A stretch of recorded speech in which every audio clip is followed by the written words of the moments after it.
അങ്ങനെ നമ്മുടെ രേവതി അടുക്കളയിൽ ജോലി ചെയ്തുകൊണ്ടിരിക്കുമ്പോൾ നമ്മുടെ സച്ചി പിന്നിൽ വന്ന് കെട്ടിപ്പിടിക്കുന്നുണ്ട്. ആ സമയത്ത് നമ്മുടെ രേവതി ഓടിപ്പോയിട്ട് നമ്മുടെ ഹാളിൽ നിൽക്കുന്നുണ്ടാവും. ആ സമയത്ത് നമ്മുടെ രേവതി സച്ചിയോട് പറയുന്നുണ്ട്, നമ്മൾ വിചാരിച്ച പോലെയൊന്നുമല്ല, ദേവുവിന് ഒരു പ്രണയമുണ്ട് ഇത്രേ, അവൾ ആ ചെക്കനെ കല്യാണം കഴിക്കുമെന്നാണ് പറഞ്ഞതെന്ന് പറയുന്നത്. ആ സമയത്ത് നമ്മുടെ സച്ചി പറഞ്ഞു, എന്താ നീ പറയണത്, അവൾ അത്രയും കാലം വളർത്തിണ്ടാക്കി അമ്മീനെയും ചേച്ചീനെയൊക്കെ മറന്നിട്ട് അവൾ വേറൊരു ചെക്കൻ്റെ ഒപ്പം പോവാനോന്നോ, അവളങ്ങനെ പോവൊന്നുമില്ല, എന്നാലും ഇതിൻ്റെ പേരെന്താ, പിന്നെ നമ്മൾ സമ്മതിച്ചില്ലെങ്കിൽ അവൾ ഒളിച്ചോടില്ല എന്നൊക്കെ പറയുന്നുണ്ട്.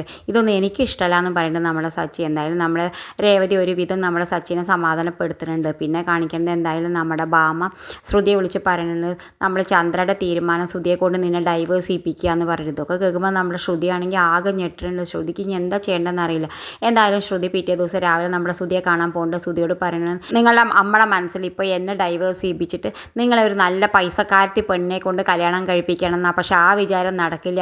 ഞാൻ ശ്രുതിനെ വെച്ചേക്കില്ല, ഈ ഭൂമിയിൽ തന്നെ ഞാൻ വെച്ചേക്കില്ല, പിന്നെ ഞാനും മരിക്കും എന്നൊക്കെ പറയുന്നത്. ഇതൊക്കെ കേൾക്കുമ്പോൾ നമ്മുടെ ശ്രുതിയാണെങ്കിൽ ആകെ ഞെട്ടിട്ടുണ്ട്. ഇത് കാണിച്ചുകൊണ്ടാണ് ഇന്നത്തെ പ്രൊമോ അവസാനിക്കേണ്ടത്. ഇതുപോലെ പ്രൊമോ വിശേഷങ്ങൾ നിങ്ങളുടെ മുന്നിൽ എളുപ്പത്തിലെത്താൻ ഈ ചാനൽ ഒന്ന് സബ്സ്ക്രൈബ് ചെയ്യാൻ മറക്കരുത്.